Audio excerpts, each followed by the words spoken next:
Liberty basketball begins its season on Friday as they welcome in Randolph College for the second year in a row to open up the season. And here to give us his thoughts on the team and what is to come here this season is junior guard Joe Retic. And before we even talk about this team, Joe, let's talk about your summer. What did you do to prepare for this year?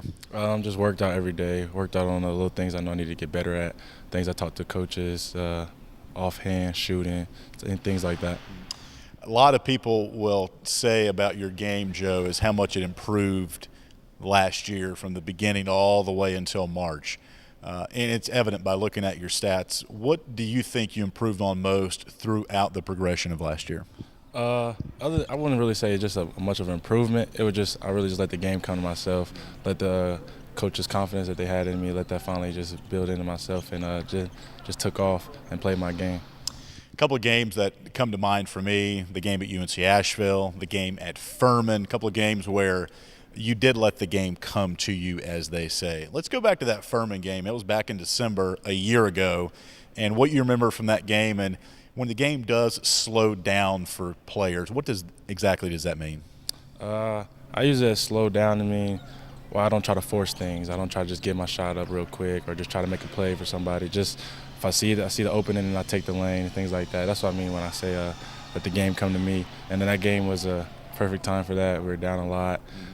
Coach believed in me, wanted somebody in there who was just going to still play hard, and it just happened for me. We were talking to Andrew Smith a couple of weeks ago, and he was talking about playing with Joe Retic and what it's like and how he might be bottled up inside, not thinking you can get him the ball, then all of a sudden you do. When you see the game, what does it look like through your eyes? And take us into that if you can for those of us that will never, ever get to play basketball the way you do. I just try to play a head or two for the guys screening, how they react to it, see if how I want my offensive player to roll or pop out, just things like that. And then playing with Drew this past year and then in the summer so far, he's getting me, I'm getting him even better every day, and we're just reading off each other, and it's a great combination. Now, Joe, I'm going to go completely off the wall here. You and I had a pregame interview. I think it was actually before that Furman game down in South Carolina, and I asked you about some things that you miss here from a food perspective that you don't get unless you go back home to Indianapolis, and you said your mom's macaroni and cheese. That was almost a year ago. Have you found a place here comparable that you can at least get through until you get back home? No, I haven't yet, and it's kind of Thanksgiving's coming up, so I'm kind of really wanting it. So, I mean, just going to have the process I'm going to go through again. All right, a couple more weeks, and we can get that mac and cheese to you. Well, let's talk about this season. Brand new team, brand new season. I know everybody's amped up, ready for Friday. What have the practices been like as you guys gear up to that first game? Coach has made it hectic at sometimes just because, it's Randolph. A lot of people try to downplay just because of the name. But we know, last year, they stuck with us for about a good amount of time just because seemed like we were trying to get ours instead of just playing as a team. So just really not to overlook them because a lot of teams do that, and we can't do that. And we're trying to prove something this year. We need to go out there and hit them right away. Joe, you told me when we caught up yesterday that Dale will change the teams up every day in practice. You're not playing with the same guy every single day. I can imagine what that does from a competition standpoint and to get you used to playing with different lineups because things are going to happen during the game. You can't play with the same four other guys every time. So what does that do from the competition standpoint to get you used to playing with everybody? It makes it better overall for the team because then you get a feel for everybody. You get to play with somebody different every day, and then they understand you. And then, like I said, the competition is just better. Some days you might have all three bigs on your team or all three guards, and then you have to just fight and find a way to win, and that's what it's all about. One other player you've been playing a lot with in the backcourt is Peter Moeller, and he's an international player, and we talked about his game. And how do you think your game is different than his, and in some ways, how is it the same? Different. He brings that European style. Sometimes it's slow. Sometimes you don't understand what he's going to do, but it works. And then far as the same, sometimes he runs the point, and we both can see the floor. He sees the player two ahead too, and that's why we match so good together. And some other guys we'll talk about in the backcourt. Jordan Dimley, Ethan Layer is back after missing a little bit of time last year. So how have those guys looked in practice, and collectively the backcourt? What do you expect out of your group? They looked really good in practice. You can see their confidence is building, especially with Jordan and him being a freshman. I'm just trying to help him keep confidence in himself. He's a freshman. He doesn't really know what's going on, so I'm just trying to be there. Yeah. Ethan, he's been here for so many years, it seems like. And so he knows what's going on. And then we're just glad to get him back after he was off last year. And just glad to have him. He's a good person on the court, voice to hear, and he's a good leader for us.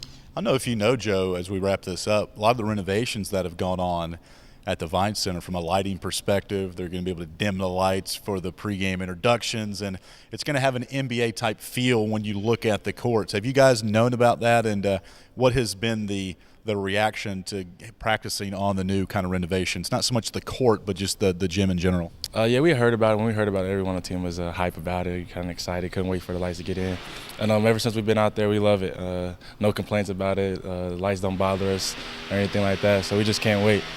Can you give me a tease on what you did for your intro video part for what you did in front of the green screen? Just kind of flex, show my jersey, just, try to get the crowd hype, pointed to the crowd, and things like that, yeah. All right, Joe, we're good to have you back here. Have a great season. We'll catch up with you as we move on here. All right, thank you. Appreciate it. It's junior point guard Joe Retic.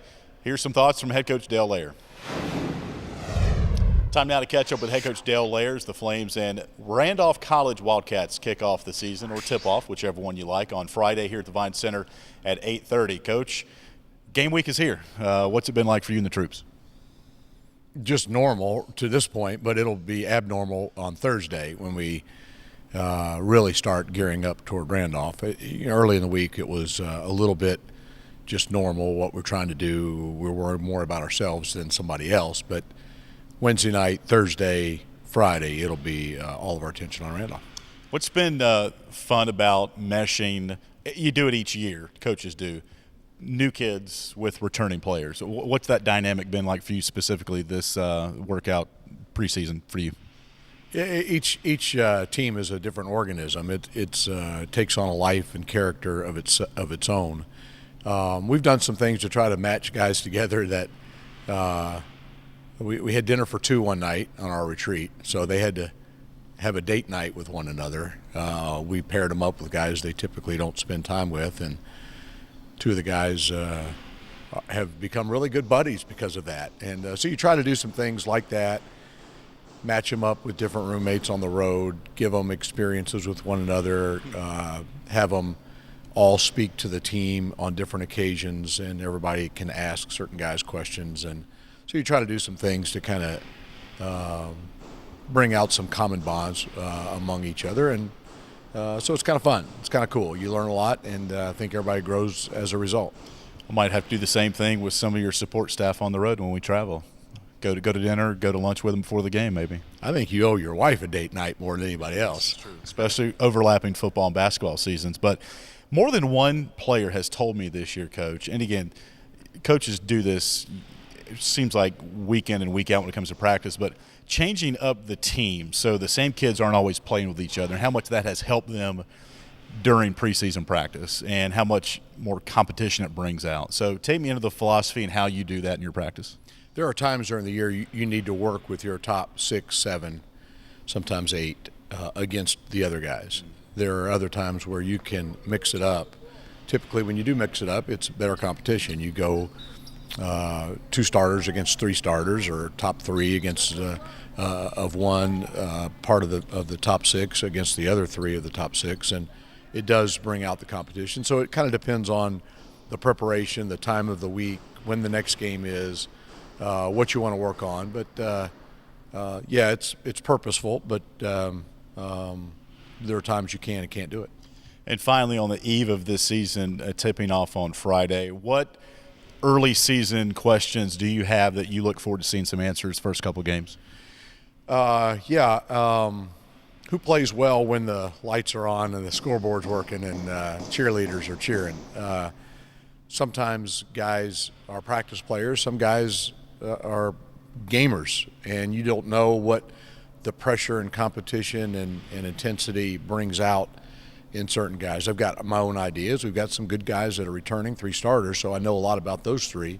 The other guys I don't know. And so it'll be interesting to see what the competition of the game experience brings. That's number one. How we handle adversity is number 2. It's always part of each team's journey together. And we've got to be able to find a way, find out who's going to be the guy down the stretch, not only that can make a basket, get a big rebound, but the guys who can make a play for somebody else without trying to do too much on their own. So what can you tell me about Randolph? They haven't played yet either, but your early scouts of maybe going back to last year's tape and what you might expect. Yeah, they had a solid team last year. They've got 5 guys back, all of whom started a good bit of last year. They're losing one really good player from last year's group. They're well coached. Coach Nunley, I think, is a great person, a really good coach. They stick to what they do well. They grind out possessions. They create for each other. They're not impatient. They're tough defensively. So it's one of those games that if you look at it on paper, we're a better team. But if you don't do what you're supposed to do, they're a dangerous team. And we've got to be able to execute, defend, do things that we've practiced on and not get out of character. A little bit later, tip-off time, 8:30. How do you change your schedule on Friday, if any, before the game? Sleep in a little bit. No, I'm kidding. We're just, we eat later. We have chapel later, shoot around a little bit later. It's a little bit choppy because you don't get time on the Vine Center court because of volleyball and the women's basketball games. But we've got a great practice facility here that allows us to come in and warm up and kind of get in a normal routine from an hour, 15 minutes up until the game begins. Looking forward to another great journey, Coach. Thanks for your time. Thank you. That's head coach Dale Laird. Don't forget, 8:30 tip-off on Friday. Liberty and Randolph, the season opener for both teams. We'll have radio coverage on the network. It'll also be video streamed right here at libertyflames.com. For the head coach, I'm Alan York for the Liberty Flames Sports Network.